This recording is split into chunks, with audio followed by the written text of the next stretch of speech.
Welcome, everyone. Today we're doing a deep dive into something, well, really complex.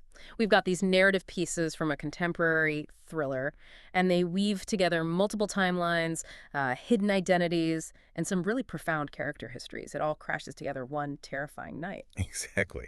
And this dive, it's really about understanding two lives. They're separated by distance, but they're absolutely united by trauma and this single event. We're basically tracing the identity of an intruder and trying to uncover the dark secrets that led her to this desperate point. Right. So our mission here is to synthesize the before timeline where the intruder comes from and the now timeline of our isolated protagonist, Casey, and then connect it all to those final, really shocking revelations. We're digging for the why behind this whole crisis. Okay, let's start with Casey. The now, so she's been living totally isolated for 7 months, right? In this cheap, kind of rundown cabin. Yeah, she sold her smartphone, swore off TV. She has the basics like electricity, running water, a landline, but that's it. But she's also incredibly self-sufficient. Stockpiled canned goods, gallons of water, candles, even a powerful flashlight, and importantly, a gun. It feels less like just preparing for a storm and more like a psychological bunker she's built. That's it, exactly. That self-sufficiency, it's her control mechanism. Mm. The sources mentioned she lost her teaching job Brigham Elementary after some incident, and her father's death clearly hit her hard, made it difficult for her to trust, to let anyone, get close. And that gun, the Glock G43X she keeps, it's small, concealable, it speaks volumes. Yeah, the paradox is her preparation isn't really just for external threats like this incoming storm. It feels more like it's about managing her internal fear. Specifically, that recurring dream she mentions later about being on fire. It's haunting her. That's a great point. The prep is a shield against her own mind, really. But her isolation, it gets tested almost immediately by these two men nearby. First, there's Rudy, the landlord. Oh, Rudy, yeah. Described as lecherous, constantly hitting on her, suggesting she stay at his place during the storm. And her reaction, she says she'd rather the roof fall on my head, tells you everything about her need for control and distance. Totally. And then there's the other guy, Lee, the neighbor. He's much more subtle. Right, moved in 6 months ago. Seems like the perfect gentleman, offers her safe lodging, helps with storm shutters, has a generator, all the right moves. But Casey just doesn't trust him. Her gut feeling is screaming danger, precisely because he's so perfect, you know? Even though he's never made a wrong move, never touched her, her intuition is just off the charts suspicious about him. And that intuition turns out to be way more important than all the canned goods and candles. Definitely. Because when the storm actually hits, things get real. She sees that pale face staring at me from outside my window. Creepy. And later the tool shed door swings shut. She knows someone's lurking. Her paranoia is validated. So she grabs the Glock. She's ready to defend her little fortress. Okay, so now we have to kind of jump timelines, go to the before. This is the intruder's origin story. Ella, or Nell, or Elizabeth. She uses different names. And if Casey's world is about sterile control, Ella's the complete opposite. It's chaos, decay, low-income housing in Medford. And her mother, a severe pathological hoarder. The descriptions are just harrowing. Piles of papers, trash, endless plastic bottles, expired food, rotting pumpkins in a closet. It's visceral. Yeah, it's not just clutter. The sources make it clear this is a dangerous environment.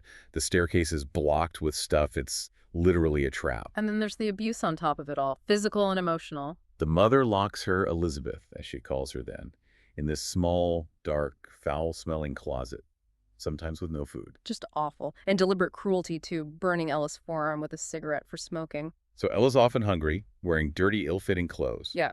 Kids at school call her Smella. Just layers of misery. But there's one connection, right? An ally of sorts. Yeah, Anton, the school troublemaker with green hair. But he's not offering comfort, really. He offers a practical skill. He teaches her how to pick a lock with a paperclip. Crucial survival skill.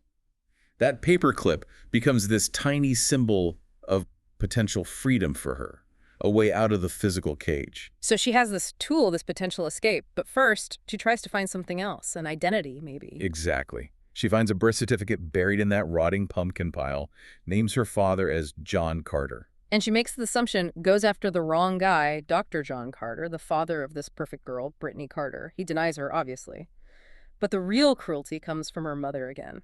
She mocks Ella, calls her delusional, and reveals the truth. Her father is actually an ex-con. Wow. So dignity, safety, hope, all stripped away by the mother. That's the breaking point. It is, and her reaction, her act of rage, it directly mirrors the abuse she suffered. She uses Anton's green lighter. Sets a fire on the ground floor, and she deliberately blocks the stairs with all that hoarded junk mattresses, boxes of mac and cheese. To trap her mother. Yeah. She leaves her mother to burn, escapes into the night, covered in blood from her mother fighting back before the fire took hold. Okay, so now the timelines converge. The storm is raging, Casey's armed and paranoid. And she finds the intruder in her tool shed, this scrawny girl covered in blood holding a switchblade. Logically, given Casey's whole mindset, she should have, neutralized the threat immediately, used the gun. But she doesn't. And this is where Casey's character gets really interesting, right? Yeah, that contradiction. She sees someone luckless, remembers her dad's lesson about helping people like that. And that compassion just overrides everything. 7 months of isolation, the paranoia, the gun in her hand, gone. She invites the girl, Nell, as she calls herself now, inside, offers her spaghetti, even Lee's fancy cookies. It's a total failure of her whole defense strategy, but maybe. A win for her humanity. Definitely feels that way. So Nell comes inside. She's super suspicious, obviously, but also starving. And Casey notices the marks. The cigarette burns, the bruises shaped like fingers, signs of serious trauma. But things get tense fast. Casey finds Nell's stuff, a green notebook and a map. And she misreads the map at first, thinks it points to her cabin. Nell figures out Casey snooped. And her response is chilling. She tells this scary story, but it's tailored. About a nosy woman named Cassie who betrays a girl's trust and ends up tortured, dismembered, burned. It's basically a threat disguised as a campfire tale, a warning. And the tension just skyrockets because Casey looks in that green notebook again. And the drawings, they're not abstract. They show a woman looking exactly like Casey, being duct taped to a chair, tortured, eyes sliced out. She realizes she's looking at a murder plan for her. And right then, Nell wakes up, confirms she took Casey's Glock, and proceeds to duct tape Casey to the kitchen chair, just like in the drawing.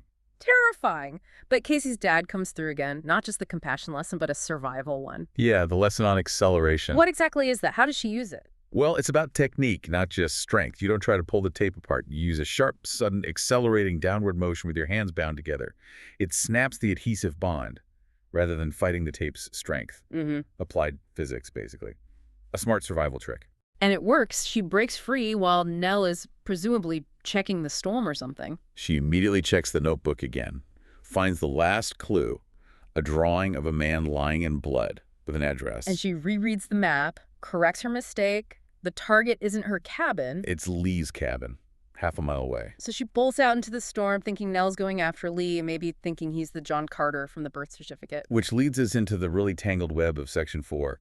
Casey gets to Lee's house. And finds Nell holding Lee at gunpoint. He's still in his pajamas. Lee's insisting, "I'm not your father."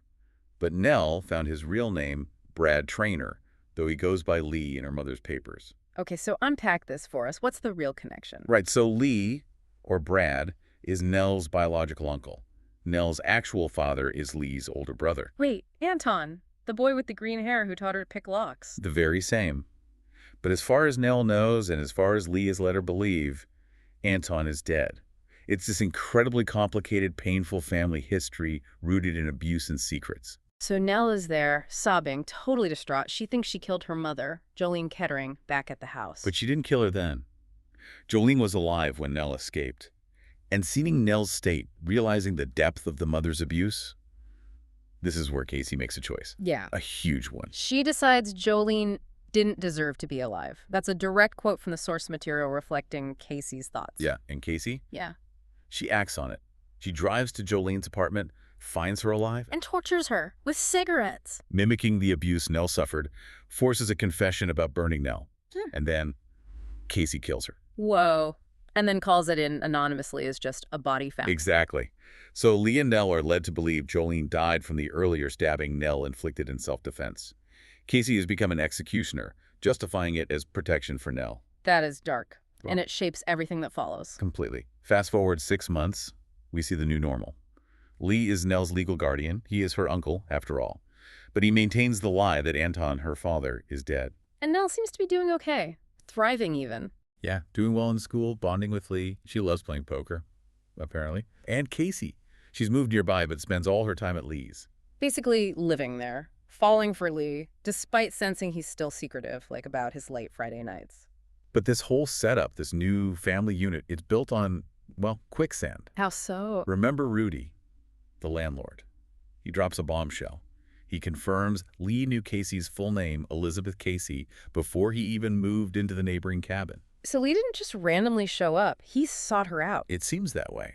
He likely knew about her past, maybe the incident at the school, her vigilantism.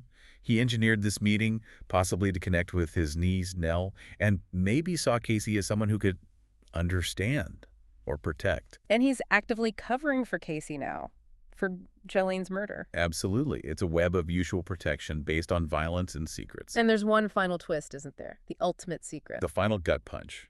Nell shows Casey a photograph she found. It's of her biological father. And it's Anton. It's Anton. Casey recognizes him instantly, and that paperclip Nell wears on a necklace, the one Anton taught her to use.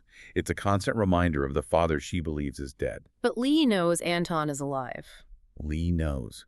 Anton is serving a life sentence for murdering his own abusive father.